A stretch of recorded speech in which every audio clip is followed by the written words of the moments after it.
Hello, Commonwealth Sport Canada community. My name is Aerin England, and I am the social media lead behind the Commonwealth Sport Canada accounts. You are tuning into Champ Chats, the series where we dive a little bit deeper into the lives of athletes and alumni of the Commonwealth Games. Today, I'm joined by an athlete who would fit right in at a Cirque du Soleil show. She is a two-time silver medalist of the 2019 Pan Am Games, and she made her Commonwealth Games debut in 2018 at the Gold Coast Commonwealth Games, where she brought home the hardware with a silver in the all-around. Welcome to Champ Chats, Katherine Uchida. Hi. Katherine, thank you so much for joining me. Oh, thank you for having me. We're so excited to sit down and chat with you. And I want to start by taking this interview way back. You got into rhythmic gymnastics at the age of 6. And I read online that you were introduced to the sport in a Best Buy parking lot. I would love for you to tell that story and share a little bit about what drew you to the sport. Yeah, so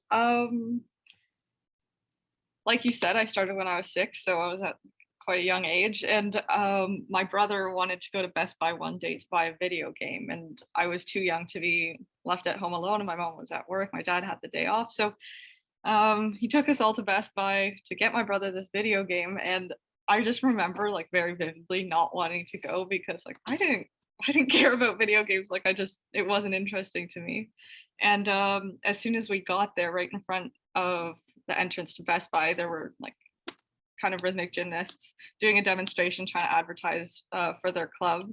And like my eyes just went straight to it, and I was kind of like drawn to it right away. So I went over there and they let me try like different apparatus, different things. They talked to me about the sport and everything. And it was just like I fell in love with it instantly. So from that moment onwards, like for months, I was kind of bugging my parents. I remember saying just like, when am I going to start rhythmic gymnastics? When am I going to start? So we were looking for different clubs and everything. And then when we found one that I could try, I started, and yeah, like here I am at 22 now, still doing rhythmic gymnastics. So yeah, that's the story.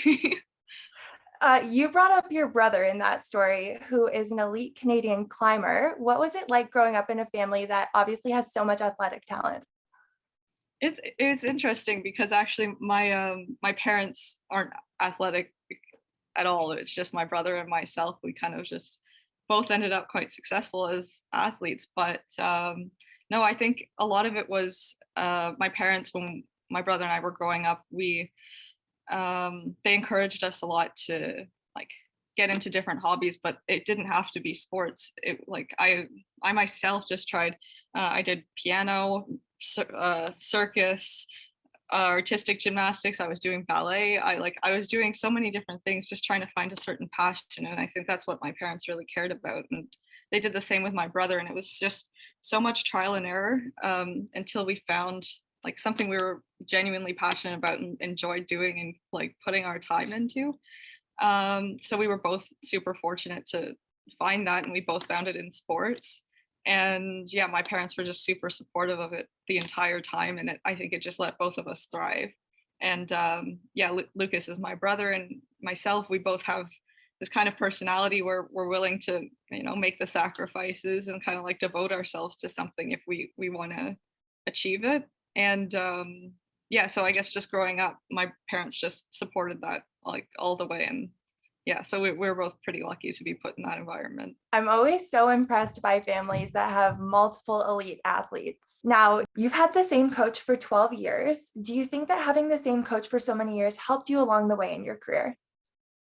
Yeah, I think having my coach and I have a really good relationship with each other just because we've known each other for that long. She's played a big role in raising me and like becoming the person that I am and the athlete that I am. And yeah, it's really helpful, especially now because we know each other so well that like she can read kind of how I'm feeling and I can read how she's feeling, and it helps when we're trying to work together because if I'm tired, she'll know how far to push me. And yeah, and like it's just we kind of have this mutual respect for each other that makes for a really good training environment. So I think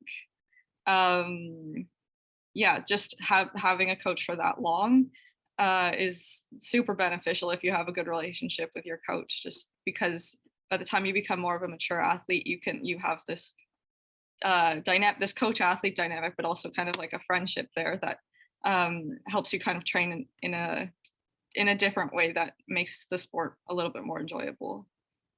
Speaking of friendships, you filmed a YouTube video with fellow Commonwealth Games alumni Sophie Crane, where you reacted to your old routines. You guys seem like two peas in a pod. So what's it like to be able to travel to competitions with your friend?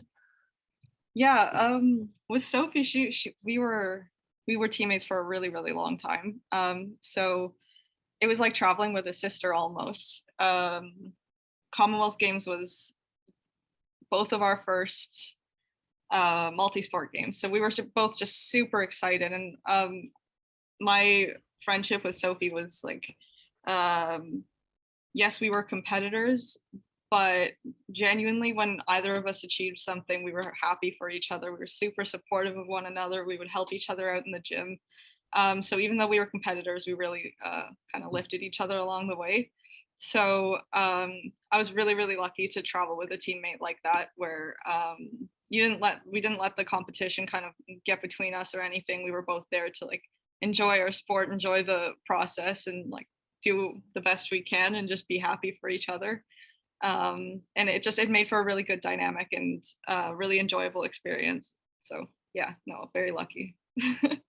You brought up the 2018 Gold Coast Commonwealth Games, and you earned a silver medal in the all-around competition at that Games. Can you describe what it felt like to step up onto the podium in Australia?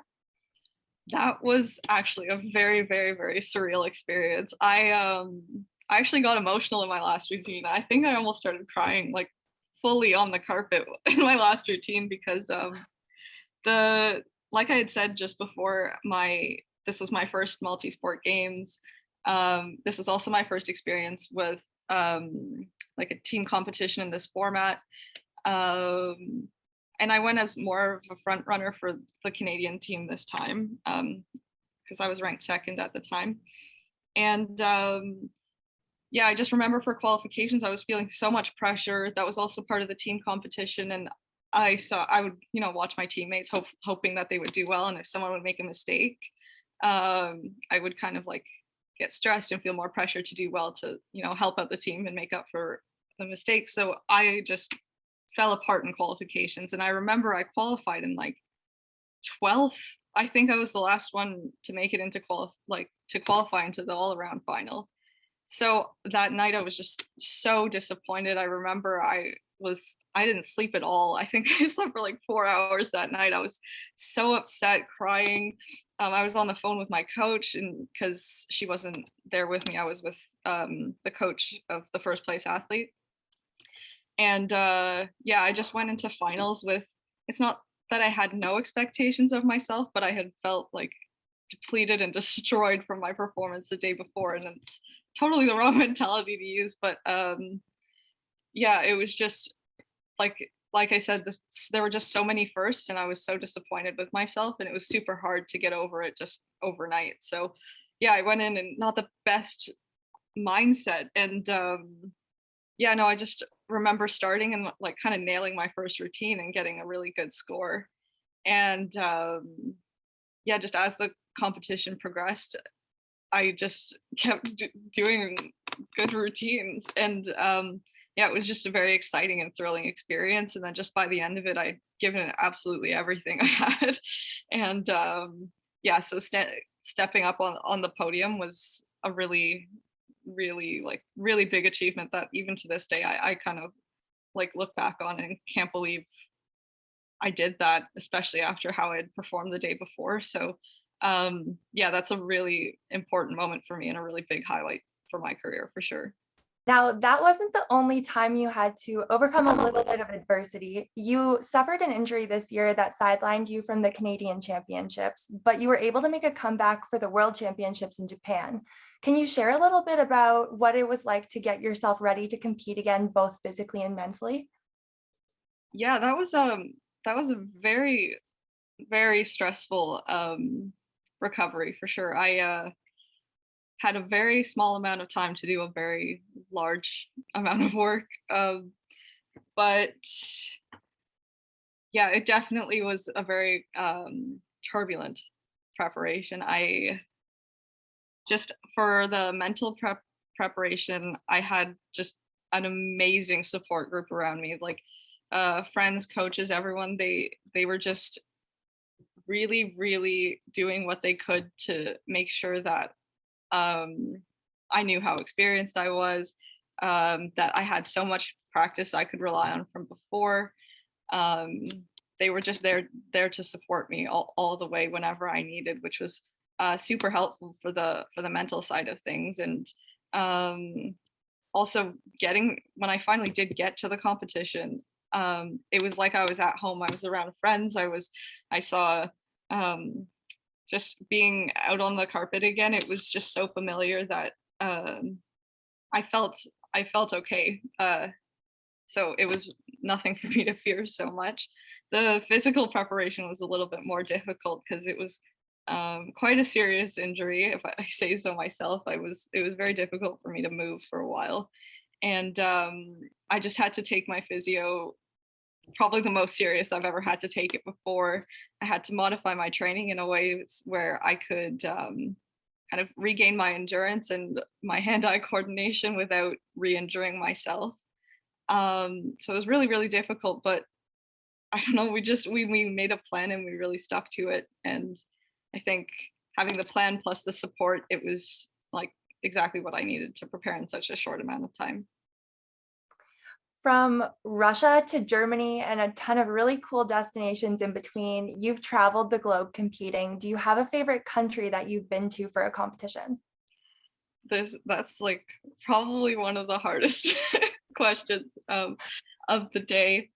I I really, really like Japan. The most recent time I went wasn't in Tokyo, but my favorite city that I've visited so far is Tokyo, just because it's such a contrast to what it's like in Canada. And yeah, it was just I've described it to people as kind of like it's like an amusement park almost. Like there's just so much to see there, and it's just such a different culture. And I eat like the way they see food is different.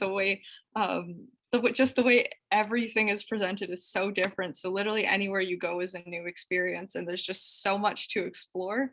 So for me, that one is yeah very very memorable for me, just because it was just like a big contrast to what I'm used to, and it was a good surprise. So yeah, I really enjoy it there. Now, reflecting back on your career so far, is there a favorite routine that comes to mind for you? Yeah, that's like hands down. It's my 2018 ball routine. It was to Earned It by the Weekend, and I'm a huge Weekend fan, like massive Weekend fan.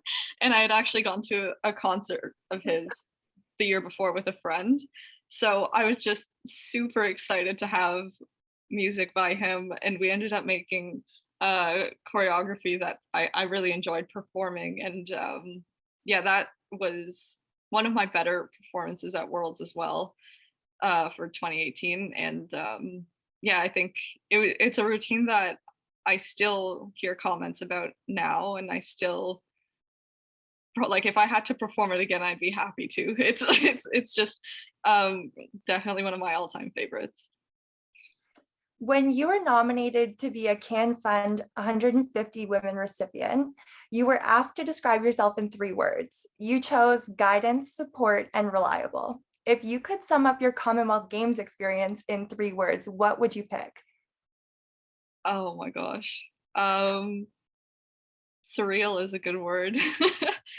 uh Exciting and memorable. Yeah. Those are 3 really good choices. We're going to wrap up this interview by jumping into a fun segment of this or that. So I'm going to give you 2 options and you're going to tell me which one you prefer. Ready? Yep. Okay, we're going to start with hoop or clubs. Hoop. Learn a new skill or perfect a basic skill. Learn a new skill. Halloween or Christmas. Christmas for sure. Text or phone call. Phone call. And finally, being the first athlete to compete or the last. The first. Awesome. Well, thank you so much for your time today. I've had so much fun chatting with you. I will make sure to list your social media accounts so everyone tuning in knows where to find you. Thanks to everybody watching. Keep an eye on the Commonwealth Sport Canada accounts for our next episode where we chat with another champ.